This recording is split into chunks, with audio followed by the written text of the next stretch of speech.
You can see all the surrounding surfaces have been adjusted for the fillet that we added here.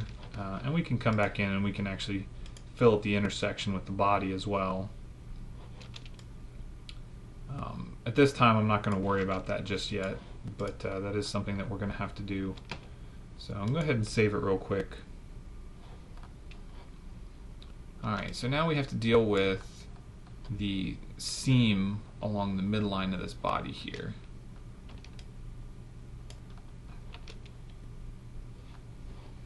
And let's look at this from the side. Alright, so we don't have a whole lot of room to work with here, so we're not going to be able to take away too much before we run into trouble with the wing. Remember, we dealt with the wing a little bit earlier in the model. So let's think about this. What do we want to do?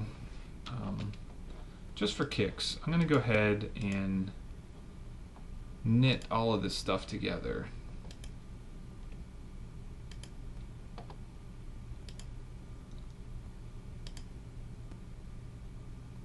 You can see we have lots of little gaps to deal with, but that's not really a big deal. It's thinking, it's thinking, it's thinking. Okay. Alright.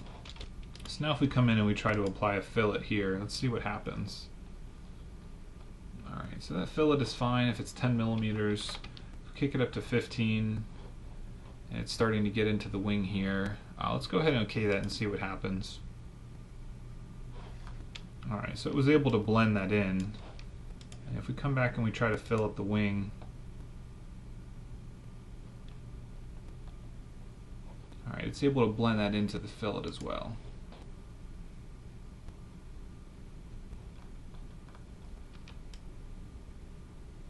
Alright, so that's not too bad. Go ahead and apply this fillet in here as well.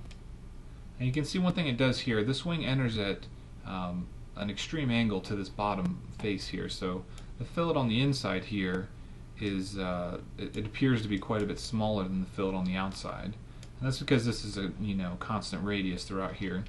If we turn off tangent propagation and select the edges we want, we're going to have an issue because all of this right here has a nice fillet around the outside. So the only option that we do have if we want to blend this in a different way is to trim some of this away, both on the bottom here and on the wing, and then blend it manually with either a filled surface or a boundary between the two. I'm going to go ahead and I'm just going to okay this and take a look at it and see what we have. Alright, that really doesn't look too bad.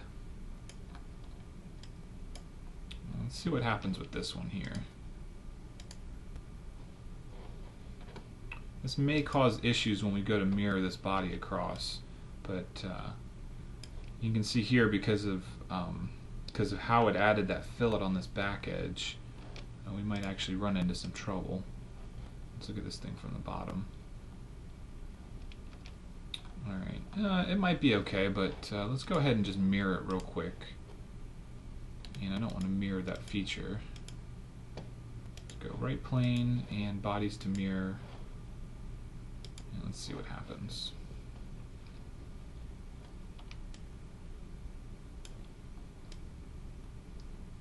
Alright, so that's not too bad, but we also have to consider the fact that we're going to want to fillet this back edge and this front edge when we knit the whole thing together.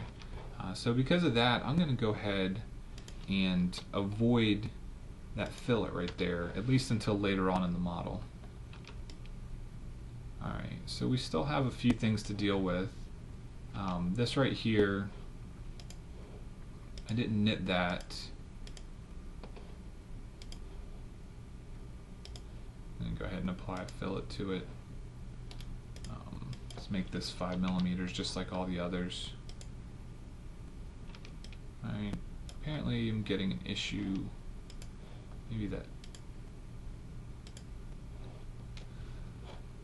No, that should have taken. Let's see.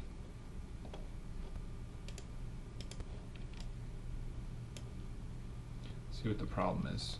Okay, so because we applied this fillet here before this was knitted, it didn't automatically adjust that surface there. Alright, so let's figure out...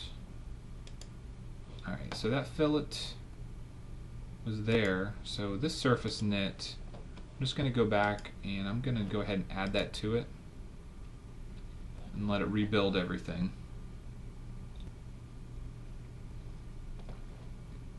Now if you look here, since we had that surface knit before this fillet, it went ahead and adjusted that, makes that surface knit obsolete. And now we can come in and we can apply that fillet.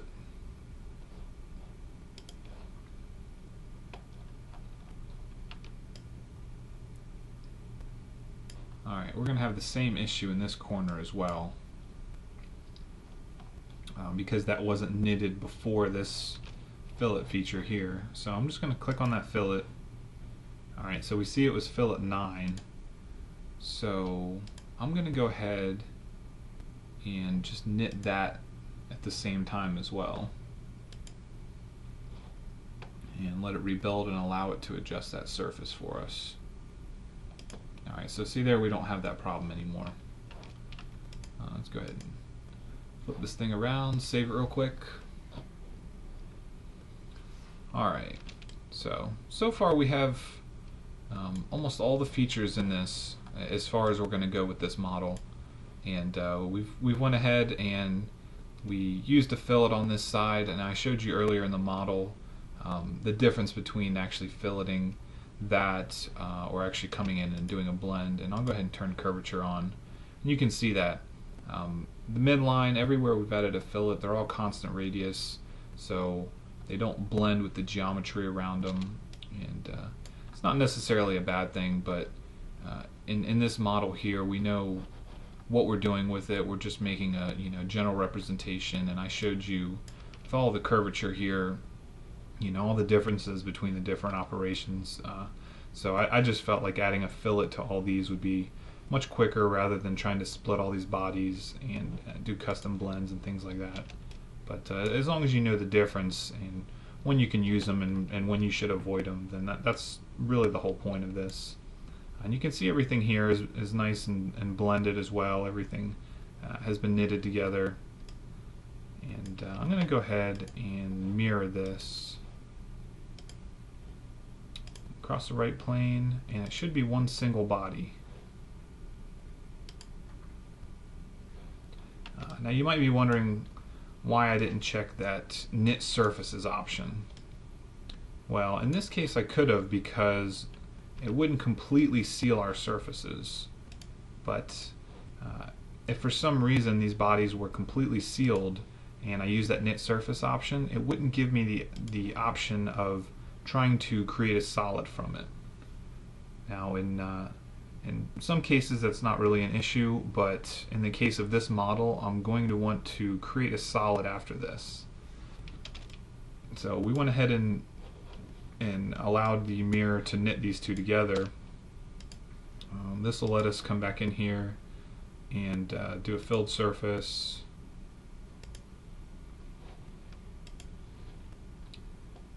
And what I'm going to go ahead and do, I'm going to just knit this to that main body, seal those gaps, and this should completely seal the body. So what I'm going to go ahead and do is click that, try to form a solid, and see what happens.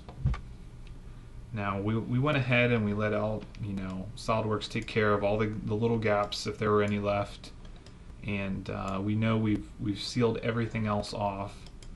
So you come up here and now you can see we have all these helper surfaces, and all of our other surfaces have been consumed, and all we have left is this one solid body here.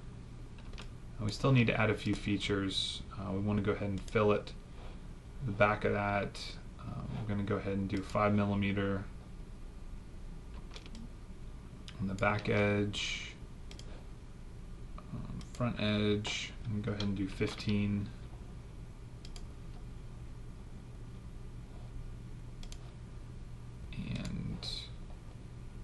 And do 5 on the bottom, just like the rest.